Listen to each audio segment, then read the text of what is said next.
Starved herself to death. Starve herself? Oh my herself? goodness, yeah, those bulimic? What do they call them? Bulimias? There's an illness now. Yeah.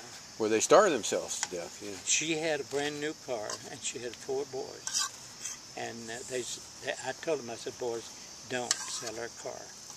And I went over to see her one day and had a cardboard up so you couldn't see the car. And I thought, uh-oh. And she just gave up. She gave up because they sold her car. They put her in the rest home, and I went down there, and she loved banana pudding. And they brought some in. And I said, honey, they've got some good banana pudding here. She wouldn't eat that, I knew then. She lived about 12 days by the time she stopped. That's about how long it took. Wow. And this last woman, she said, well, Harkins, if they get messing me too much, I'll just quit eating. I said, Pauline, I never did tell her. I said, you have any idea what you're talking about? How long do you think it'd take? I don't know, but I'll do it. I said, they tell me it takes about a dozen days or more, maybe more, 12, 13 days. I'd been with this one woman that done that, but I didn't tell her that. But she didn't starve herself to death. They quit giving her fluid tablets. Yeah. Yeah. That's a lot of willpower to do that. Well, you give up. Ooh. I mean, if you got nothing. Well, I begged them not to. She had a brand new Honda car, and they were talking about selling. I said, boys, don't. She had 4 boys. I said, don't sell her car. I said, you know, that's the worst thing you could do right now. And so they went ahead and sold it. And a few days she stopped eating. She done exactly what she told them she would. Yeah. Yeah. So how do you think they feel now, or do they feel at all? I don't know. I haven't saw them much since that time. Yeah. Now this lady that I was with down here, I went to her grave today over to Buskirk, Kentucky. Yeah, she's buried back.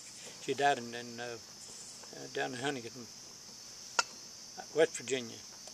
Not West Virginia, but 77 runs down through there. I'm getting a little bit forgetting. I get tangled up a little bit. Yeah. Charlotte, North Carolina. I'll put it right directly. That's where she died. Because she had one son, and he lived down there.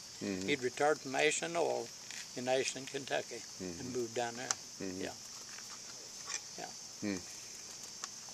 Yeah.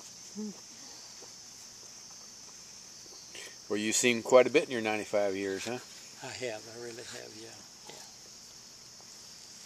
But you do it again, huh? Yeah, I've had a good life. I've been blessed, really. I have. I had this cancer about 8 or 9 years ago and started prostate cancer. But then got up in this right kidney. But doctor especially, he said, Harkins, we've got it on hold.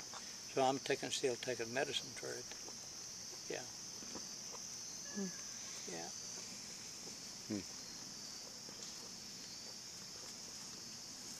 If we would all be that lucky or that fortunate or that. Well, yeah, I mean, I told him when I said, Doug, do you know, back in the 50s that I quit doctoring with your dad? I said, we had a flood in 58 and I lost everything I had. And I said, I went in his office one day and he was looking down in the bladder. And he called Dr. Sawyer over in the same building. He said, come in and look at this guy in here. He said, I'll give him enough sulfur to kill a mule and look at the infection yet. And I thought, well, I'm going to die anyway. I quit. Honest to God, I'm telling you the truth. I quit going. And every time I go to burn or hurt, I thought, oh, here we go, you know. But I'm still here. You're still there, yeah? I'm still here, yeah.